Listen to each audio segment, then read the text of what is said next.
नमो नमः विद्यार्थियों। हम पढ़ रहे हैं बीए पार्ट फर्स्ट में संस्कृत विषय, और संस्कृत विषय में हम पढ़ रहे हैं विद्यार्थियों भारतीय संस्कृति के मूल तत्व।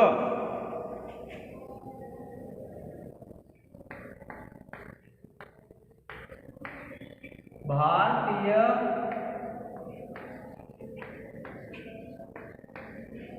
संस्कृति के तत्व, और इन तत्वों में हम पढ़ रहे हैं संस्कार।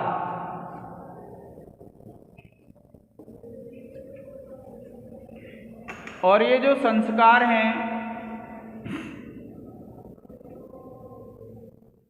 इन संस्कारों की संख्या 16 है विद्यार्थियों। और 16 संस्कारों में जो पहला संस्कार है उसका नाम है गर्भाधान संस्कार। कि जब कोई भी व्यक्ति अपनी पत्नी के गर्भ में गर्भ का आधान करता है तो उस संस्कार को कहते हैं गर्भाधान संस्कार। क्योंकि प्रत्येक मास में प्रत्येक स्त्री ऋतु स्नान करती है, और ऋतु स्नान करने के बाद ऋतु स्नान की चतुर्थ रात्रि से लेकर के 16वीं रात्रि तक का जो समय है वह संतान उत्पत्ति के लिए अत्यंत महत्वपूर्ण माना जाता है। और यह जो समय है वह अत्यंत महत्वपूर्ण माना जाता है तब उस समय में रात्रि काल में जब कोई पुरुष अपनी स्त्री के गर्भ में बीजारोपण करता है, संतान तंतु को आरोपित करता है, तो इस संस्कार को कहते हैं हम गर्भाधान संस्कार। इसके बाद जब हमने दूसरा संस्कार पढ़ा तो उस संस्कार का नाम है पुंसवन संस्कार। पुंसवन संस्कार उस पुत्र उत्पत्ति के लिए किया जाता है, और स्मृतियों में और धर्मशास्त्र में यह माना गया है कि जब गर्भ व्यक्त हो जाए तो गर्भाधान के दूसरे महीने में गर्भ के जब लक्षण व्यक्त होने लगें या गर्भ के लक्षण व्यक्त हो जाएं तो गर्भ धारण करने के दूसरे महीने में यह संस्कार कर देना चाहिए। और यदि गर्भ के लक्षण अव्यक्त हैं, क्या कहा, और यदि गर्भ के लक्षण अव्यक्त हैं तो गर्भ धारण करने के तीसरे या चतुर्थ महीने में गर्भाधान संस्कार कर देना चाहिए। इस संस्कार में जो पुरुष है वह अपनी पत्नी की नासिका के दाहिने छिद्र में बट का रस डालता है, जो बट वृक्ष होता है। क्योंकि जिससे उस पत्नी को गर्भापात नहीं हो, उसका गर्भ मध्य में ही छिन्न नहीं हो जाए, इसलिए वह जो पुरुष है अपनी पत्नी के गर्भ में बट वृक्ष का रस डालता है। अब देखिए कि अब हम तीसरा जो संस्कार पढ़ेंगे उसका नाम है सीमंतोन्नयन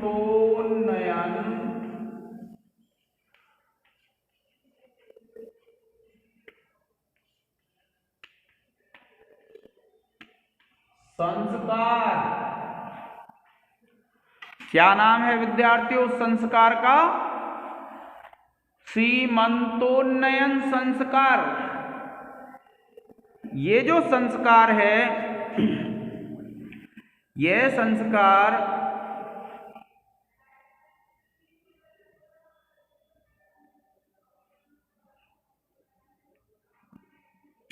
देखिए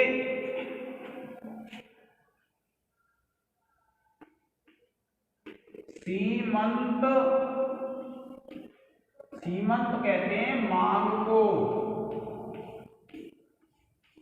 और उन्नयन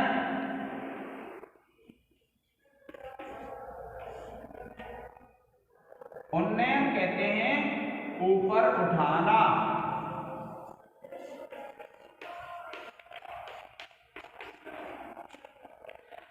एक जो गृह सूत्र है हमारे संस्कृति में ग्रंथ हैं,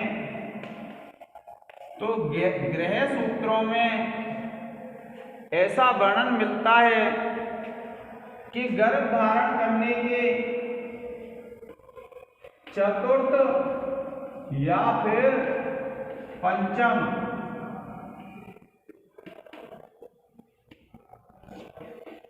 मास में यह संस्कार करना चाहिए। क्या कहा कि चतुर्थ या पंचम मास में यह संस्कार व्यक्ति को करना चाहिए। लेकिन स्मृति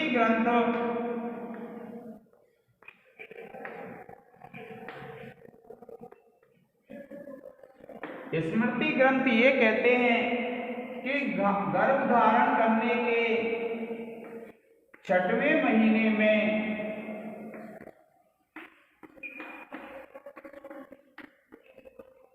यह संस्कार करना चाहिए।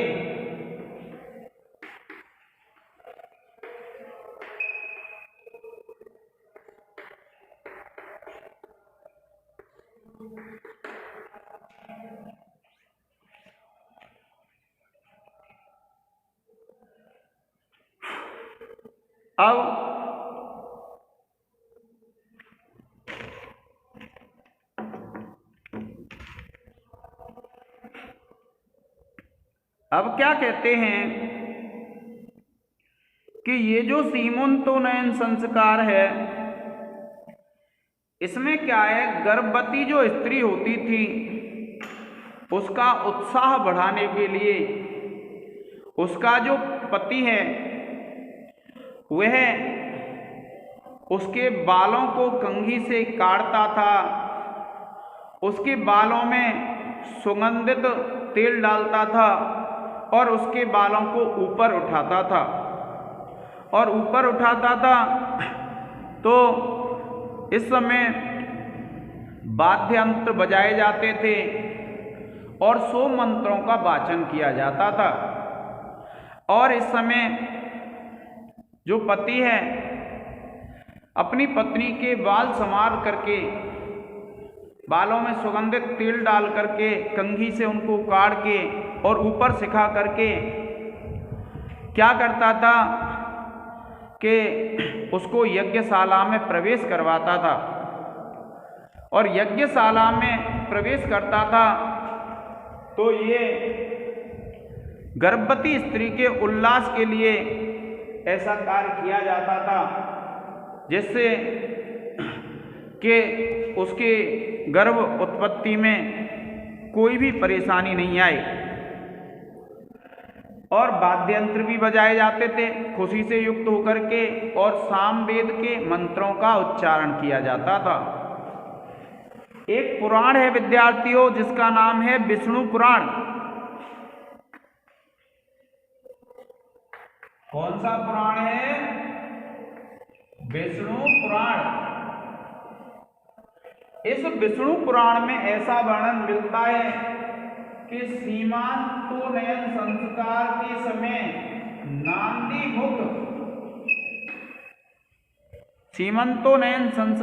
समय नांदीमुख नामक पूर्वजों की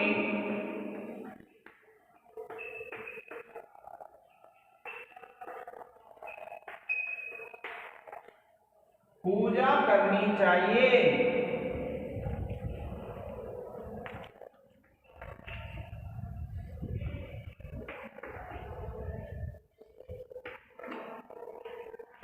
नांदीमुख नामक पूर्वजों की पूजा करनी चाहिए। यह विष्णु पुराण में वर्णन मिलता है। तो विद्यार्थियों, सीमंत का तात्पर्य होता है मांग, कि जब पत्नी के बालों की कंघी करने के बाद, बालों को काटने के बाद, और पति उसके बालों में मांग निकालता था, और मांग निकालने के बाद उसका जो पति है वह उसके बालों को ऊपर उठाता था, इसलिए इस संस्कार का क्या नाम है? सीमंतोन्नयन संस्कार, अर्थात मांग निकाल करके बालों को ऊपर उठाना। तो देखिए, अब आप इसका एक स्क्रीनशॉट ले लें।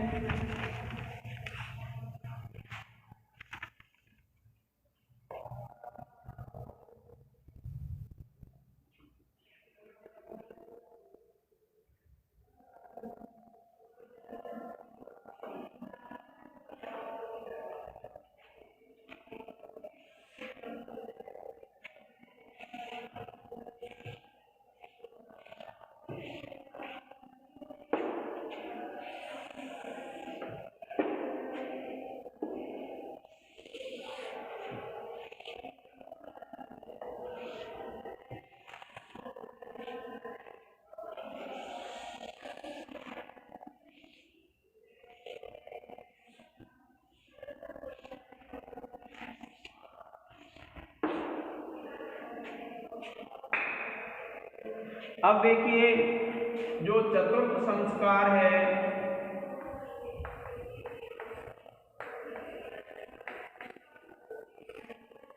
उस चतुर्थ संस्कार का नाम है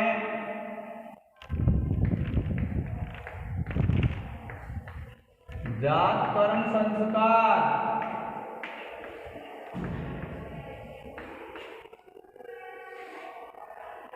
ये जो संस्कार है विद्यार्थियों,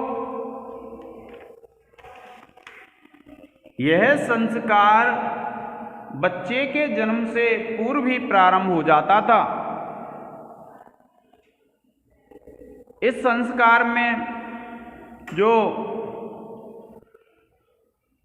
अनुभवी स्त्रियां हैं, वे लगभग 1 महीने पूर्व ही गर्भवती महिला के पास रहती थीं, जिससे उसकी देखभाल अच्छी तरह से की जा सके। यह संस्कार नाल छेदन से पूर्व होता है।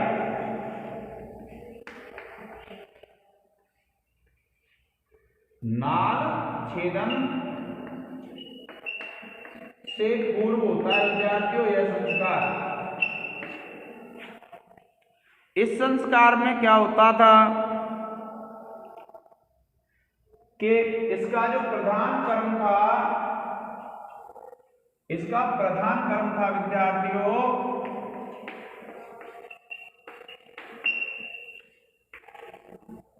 मेधा जनन,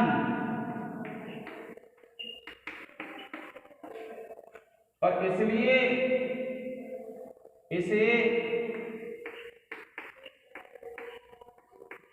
मेधा जनन संस्कार भी कहते हैं।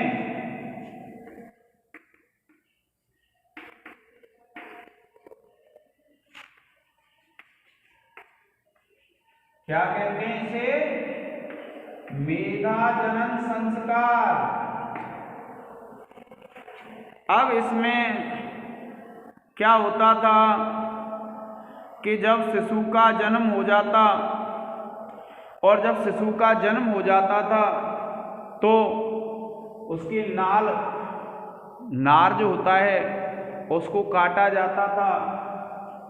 जो महिलाएं होती थीं जो इस कर्म को करती थीं, उनको यथा सामर्थ्य दान दिया जाता था, और इसी समय जो पिता है वह सोने की सलाई से, सोने की बनी हुई सलाई से क्या करता था विद्यार्थियों? जो बालक है उसके मुख में दूध, दही, घी, शहद आदि चटाता था। सोने की सलाई से उस बालक के मुंह में घी, दूध, दही आदि चटाता था, और उसकी जीभ पर ओम लिखता था और ओम लिखता था। इसके बाद एक आयुष्य कर्म होता था इसमें।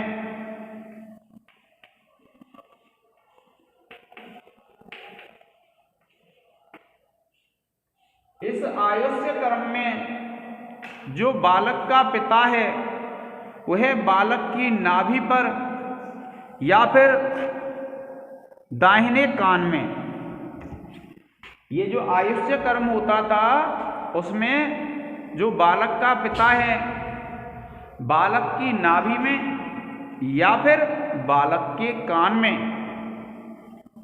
यह गुनगुनाता था कि अग्नि दीर्घजीवी है, सोम दीर्घजीवी है। इस प्रकार से उस बालक के कान में वह पिता कहता था।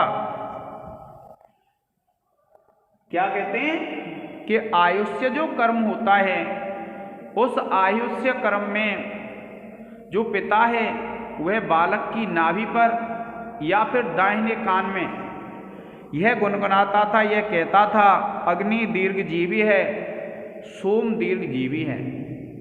इस प्रकार से विद्यार्थियों यह संस्कार पूर्ण होता था। इस संस्कार का उल्लेख अभिलेखों में भी मिलता है। एक राजा है गहड़वाल नरेश है जयचंद।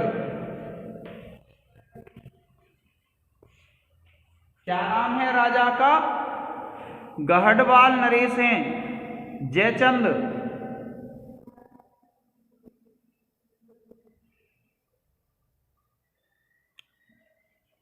इन्होंने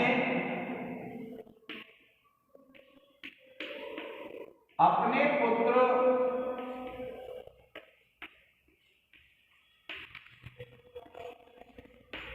हरिश्चंद्र के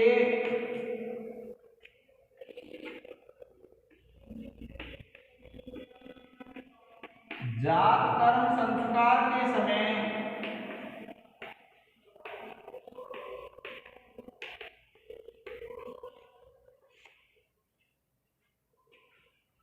हरिश्चंद्र के जात कर्म संस्कार के समय एक ब्राह्मण थे जिनका नाम प्रहराज शर्मा था।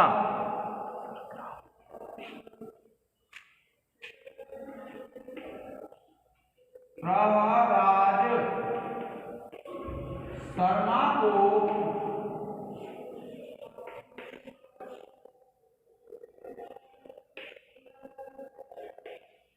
बेदसर ग्राम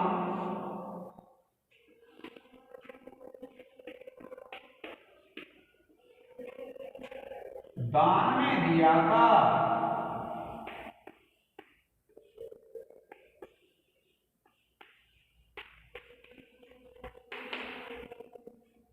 क्या कहते हैं कि जात कर्म संस्कार के समय प्रहराज शर्मा को ये जो राजा गढ़वाल नरेश थे इनके एक अभिलेख में ऐसा वर्णन मिलता है।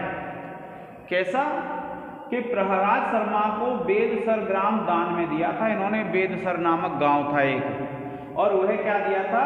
दान में दिया था। ऐसा वर्णन मिलता है विद्यार्थियों इसमें। अब देखिए आप इसका एक स्क्रीनशॉट ले लें।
अब देखिए पांचवा संस्कार है नामकरण संस्कार।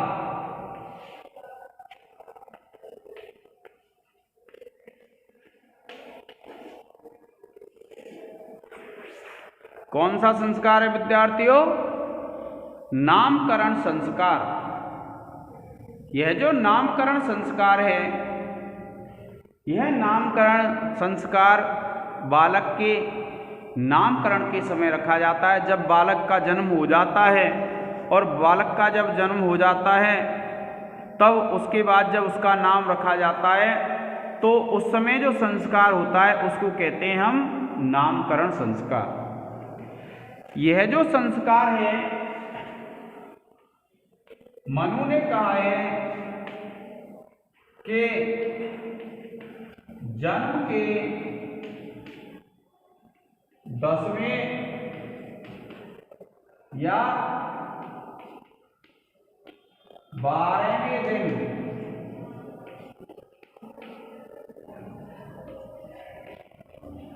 शुभ नक्षत्र में करना चाहिए।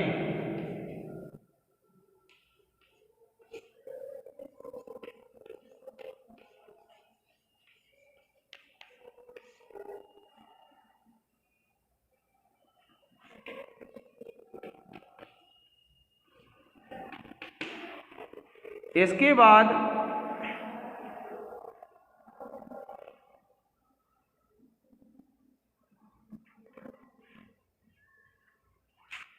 एक बृहस्पति नामक विद्वान हुए हैं। बृहस्पति ने ये कहा है कि यह संस्कार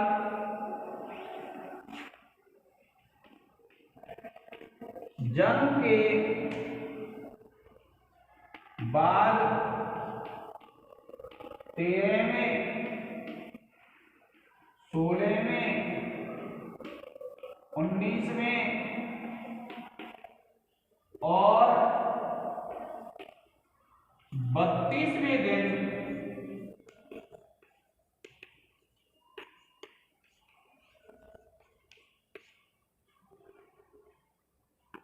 शुभ मुहूर्त में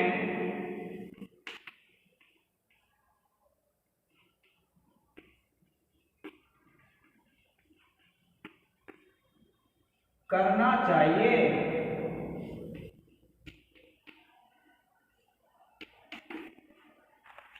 क्या कहते हैं कि जन्म के बाद 13वें, 16वें, 19वें और 32वें दिन शुभ मुहूर्त में यह संस्कार करना चाहिए। यह कौन से विद्वान कहते हैं? यह हमारे जो विद्वान हैं जिनका नाम क्या है, बृहस्पति, ये कहते हैं। अब देखिए ब्राह्मण का नाम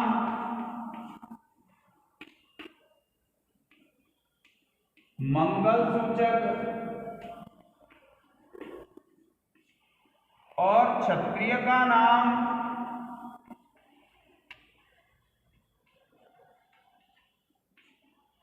बल सूचक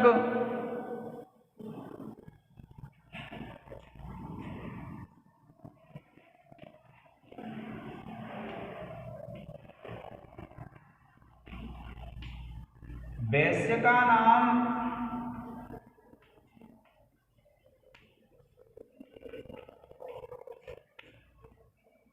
धन संयुक्त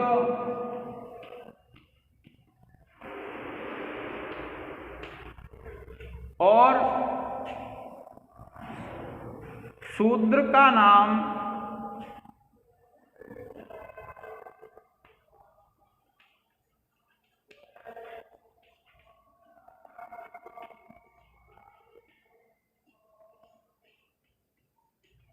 जुगुप्सित होना चाहिए।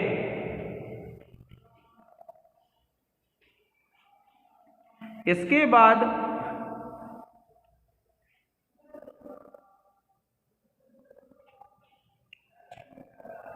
ब्राह्मण के नाम के अंत में शर्मा, क्षत्रिय के नाम के अंत में वर्मा, वैश्य के नाम के अंत में गुप्त और शूद्र के नाम के अंत में दास होना चाहिए। क्या कहा कि इस समय यज्ञ आदि भी होते थे, यज्ञ हवन भी होते, और यथा सामर्थ्य जो ब्राह्मण इस कर्म को करवाता था उसको दक्षिणा भी दी जाती थी। तो ये जो नामकरण संस्कार है इसके विषय में विद्यार्थियों हमने पढ़ा। एक स्क्रीनशॉट ले लें इसका।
अब देखिए विद्यार्थियों, छठवां जो संस्कार है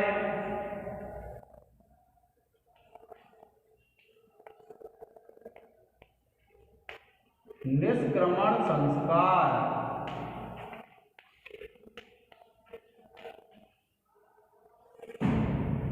यह जो निष्क्रमण संस्कार है विद्यार्थियों, यह संस्कार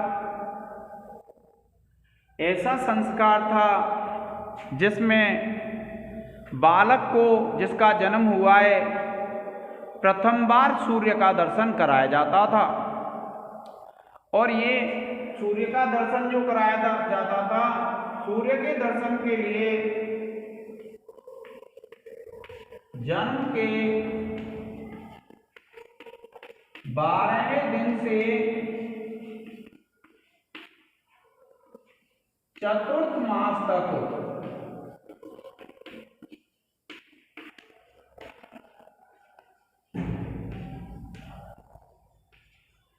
जन्म से चतुर्थ मास तक का जो समय है वह समय इसके लिए उपयुक्त माना गया था। अब देखिए, भिन्न भिन्न लोग भिन्न भिन्न समय मानते थे। जब बालक को प्रथम बार घर से बाहर निकाला जाता था तो ये जो घर से बाहर निकालने का समय था, ये भिन्न भिन्न विद्वानों ने भिन्न भिन्न माना है, और भिन्न भिन्न विद्वानों ने भिन्न भिन्न माना है। किंतु इस बालक को जब बाहर निकाला जाता था तो किसी भी प्राकृतिक या अप्राकृतिक शक्ति के द्वारा उस बालक पर कोई कष्ट नहीं आए, संकट नहीं आए, इसलिए देवताओं की पूजा अर्चना की जाती थी। क्या कहा कि जब बालक को प्रथम बार घर से बाहर निकाला जाता और सूर्य का दर्शन कराया जाता था तो किसी भी प्राकृतिक और अप्राकृतिक संकट से बचाने के लिए उस बालक के निष्क्रमण संस्कार के समय देवताओं की पूजा अर्चना की जाती थी, जिससे देवता उसकी रक्षा कर सकें। ये निष्क्रमण संस्कार है विद्यार्थियों। इसके बाद जो संस्कार है वह अन्नप्राशन संस्कार है। कौन सा संस्कार है? अन्नप्राशन संस्कार। सातवां संस्कार है अन्नप्राशन संस्कार।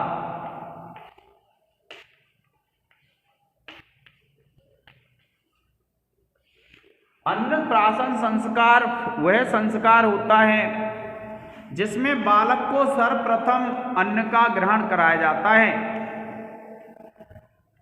इसका जो प्रमुख प्रयोजन था वह था बालक का माता के स्तनपान को छुड़ाना।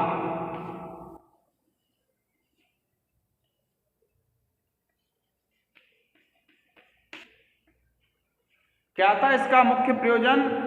जो माता का स्तनपान है उसको छुड़ाना। और इस संस्कार का जो समय है विद्यार्थियों, एक गृह सूत्र होते हैं। गृह सूत्रों में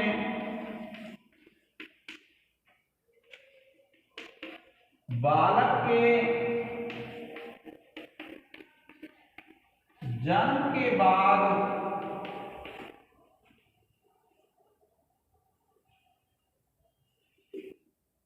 6वां महीना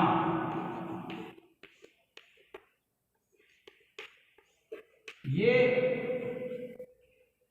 अन्नप्राशन संस्कार के लिए उपयुक्त माना गया है।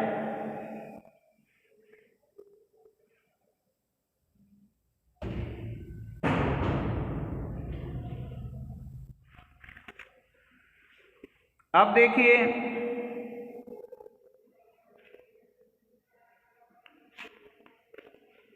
शिशु के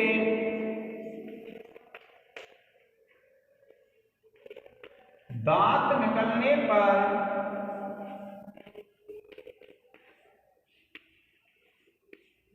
उसे प्रथम बार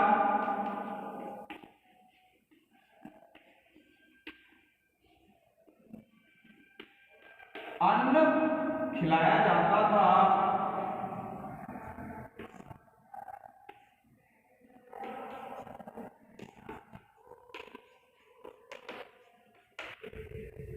उसे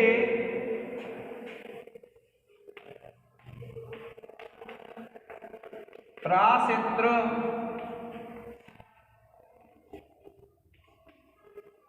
कहा जाता है।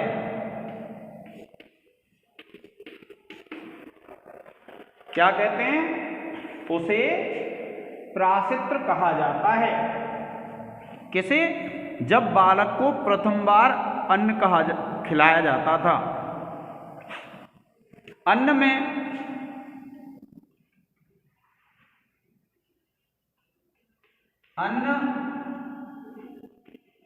हल्का भोजन। हल्का भोजन में क्या हो सकता है?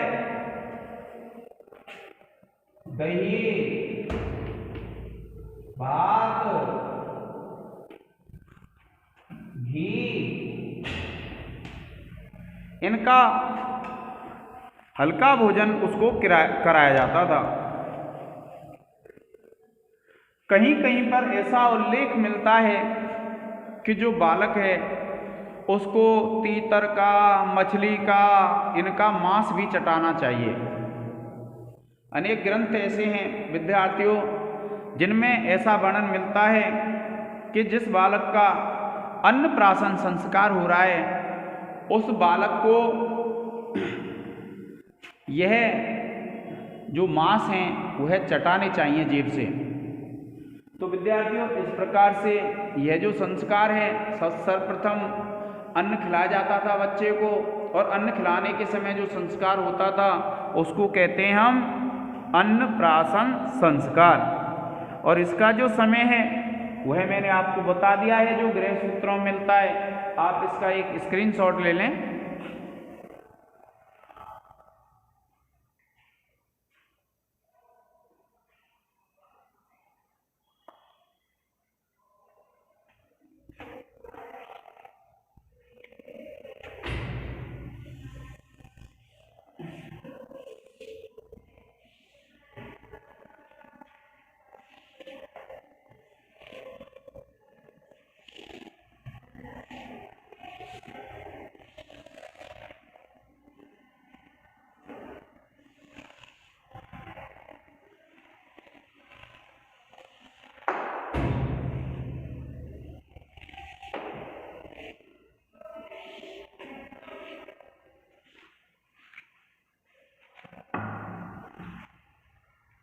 अब देखिए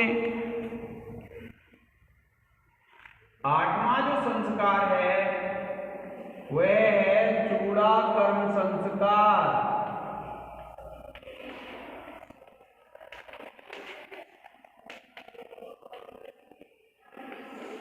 चूड़ा कर्म कहते हैं, चूड़ा कहते हैं विद्यार्थियों चोटी। ये चूड़ा है, इस चूड़ा का अर्थ है शिखा,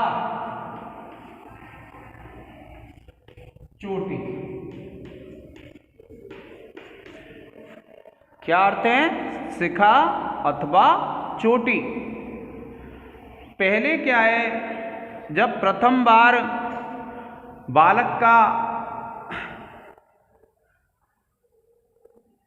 बालक के सिर पे जो बाल होते थे उन बालों को जब कटवाया जाता था तो उस समय बालों को जड़ूला भी कहते हैं, और इस संस्कार को जड़ूला उतारना भी कहा जाता है। अन्य नाम है इसके ये जो बालक है उस बालक का प्रथम बार मुंडन कराया जाता था, इसलिए विद्यार्थियों इसको मुंडन संस्कार भी कहते हैं।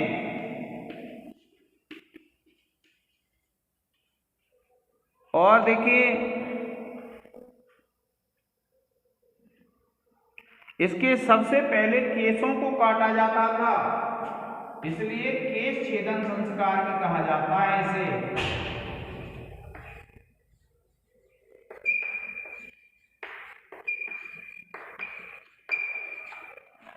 क्या कहते हैं इसको? केश छेदन संस्कार। तो इसलिए विद्यार्थियों इसको केश छेदन संस्कार भी कहते हैं। क्यों? क्योंकि सर्वप्रथम बालक के केशों का छेदन होता था, बालक के केश काटे जाते थे। अब क्या है, चूड़ा कर्म क्यों कहते हैं? क्योंकि पहले जब उसके संपूर्ण बाल काट दिए जाते थे तो उसकी क्या है, केवल चूड़ा राखी जाती थी, चोटी राखी जाती थी, और चूड़ा राखी जाती थी। इसका जो समय है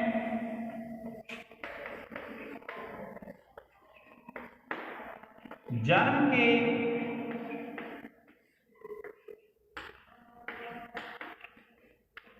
प्रथम या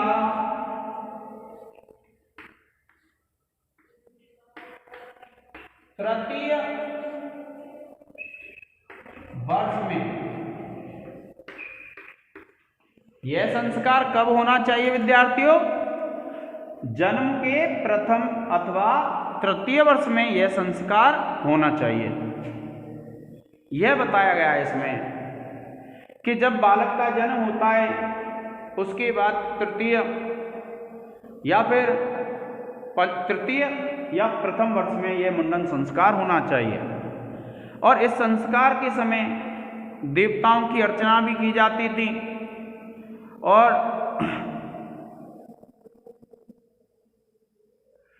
किसी किसी स्थान पर कुछ कुछ लोग ऐसे थे जो 6-6, 5-5 चोटियां भी रखते थे।